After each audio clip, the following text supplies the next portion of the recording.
Hey everybody, it's Tuesday, November 15th, 2022. I've been trying to keep up with the comments and some questions. There aren't a lot, so it's no big deal. It's kind of fun. But there's somebody that commented or asked questions.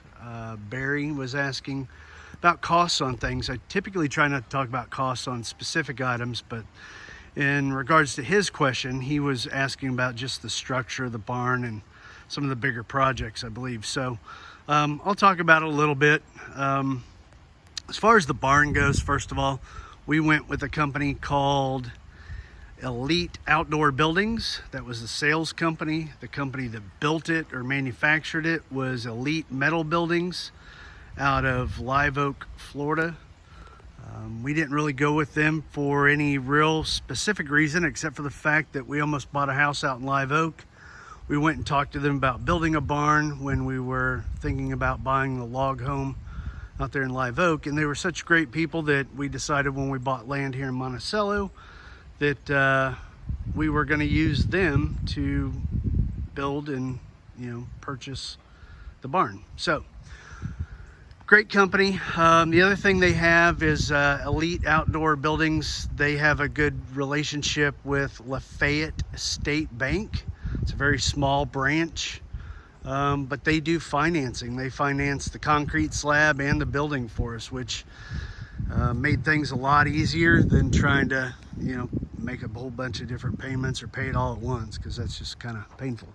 But either way, the metal building itself, talk about dimensions of it. This main part of the building is 40 foot deep by 20 foot wide. It is also 20 foot high to the sides. So that is the main part, is 20 by 40 and then 40 or 20 foot high as well. So the lean-to sides, obviously one is enclosed and one isn't. You can enclose both sides if you wanted to, but because we're gonna park the RV over here, we got the lean-to side there that's just completely open. As far as the height on that, that is 12 foot right there. And then I believe here's about 14 foot. So it gives you about 13 there in the middle. The width of this guy, the maximum distance they can go here, they said is 16 feet. So it's 16 feet from here to here. And then again, it goes 20 foot deep. So again, 16 foot wide by 20 foot deep, and then that wall again is 12 foot, and that's about 14.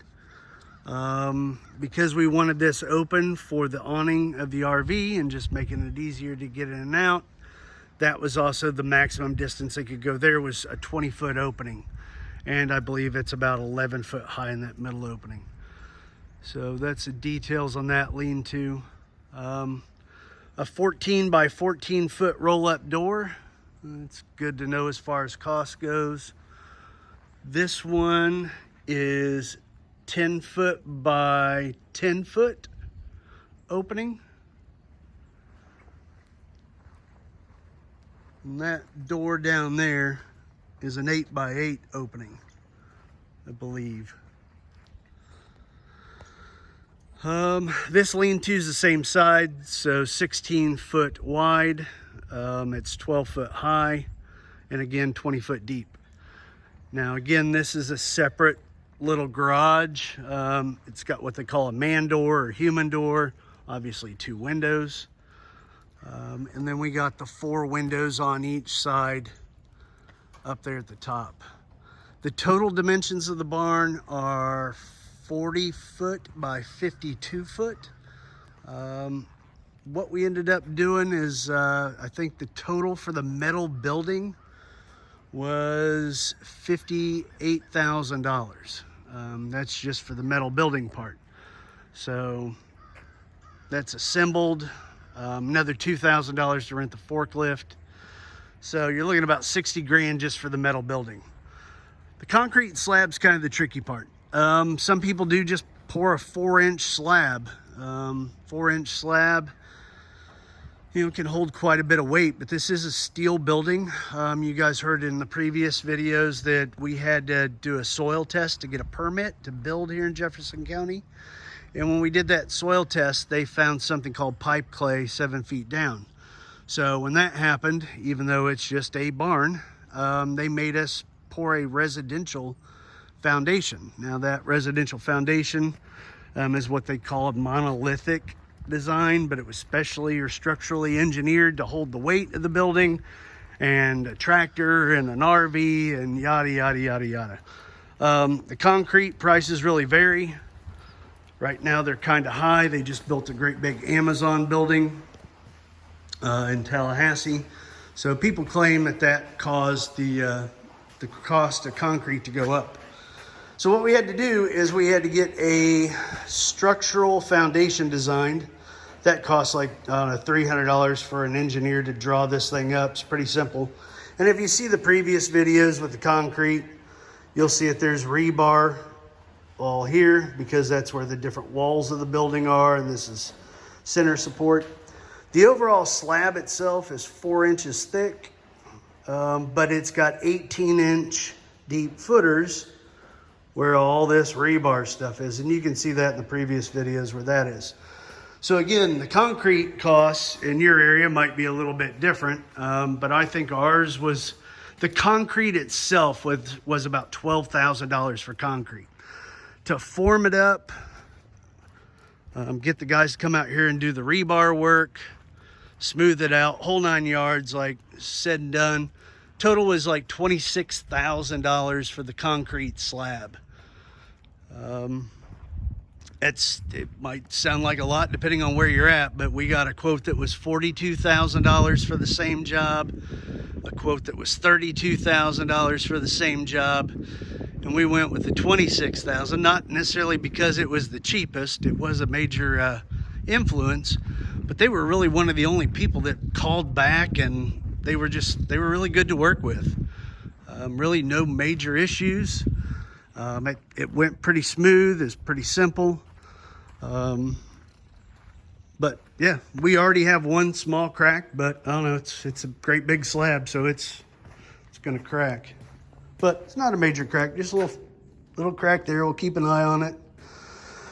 The other thing that we had to do before they poured the concrete, once the forms were up, we had to get the plumbing done. You can see a video of that, I think I at least talked about it. But this is going to be the hookup for the RV. Got water coming in here. The only thing I don't know is why you didn't make that hose longer, that piece of PEX longer. But I don't know. Thought about that after they poured the slab. Coming in here, you guys have seen where I've been working. We've got the toilet. You've got a connection for the sink and washer and dryer in here, because again, that's one thing our RV doesn't have. So you've got that there. That's the water coming in, and then the water connection going out to the RV water connection. And that's really it. That's probably the most expensive small item thing that we had. Right here's where the pipe comes out to eventually connect to the septic tank. Doing that little bit of plumbing was $1,800. I think that's a little excessive after I see what it took, but then again, you really don't want to goof that thing up, because if you goof it up, your plumbing's clogged all the time. And so I think it's worth $1,800 for a peace of mind that it was done right. Now, knowing and seeing how it's done, I think I could do it myself. But it's money well spent, so can't really complain there. We still got to get power to the building. The electrician's coming out later on, hopefully this week or maybe next week, to run all the electricity in here. So we'll have a video on that. But once that's done, we got to get the power company to run power from the road to the building. Now it's a pretty big expense, but something we planned on. And then finally septic tank, and then we can be out here and start living. I'm guessing it's going to be another $25,000, $30,000 worth of work at the high side. I'm really hoping to do it around 20, but we'll see. Everything just keeps adding up, and you know, the more you think about stuff. Emily wants to add a gooseneck light here and some like outdoor lights on each side of the door to make it look a little more homey, I guess, from the road. I don't know. But eventually we're gonna add, like I said, a little lean-to here that covers that up, like a covered porch, and one on the other side for the equipment. So we still got some expenses, but I think by the time this is all said and done, it's gonna be probably around $110,000, $120 at the most. The total square footage of floor space is 2,080 square feet. That's just the slab. Now again, that's not, I mean, that's including the lean-to side. But then again, I put a loft in there, so that's, was that 16 by 18? So do the math, that's like another 240 square feet up there. So, I mean, total living space, you could probably build one of these easily and, I don't know, have 3,000 square foot of living space. So obviously framing it out on the inside and the finishings are what really add up. But to have a dried in structure for around $110,000 isn't bad. So I think that's roughly where it's going to be. So Barry, if you got other questions, let me know. If you ever want to talk or something, it's definitely an experience, but just let me know. And that's what we're doing here today at Deer Run Farm.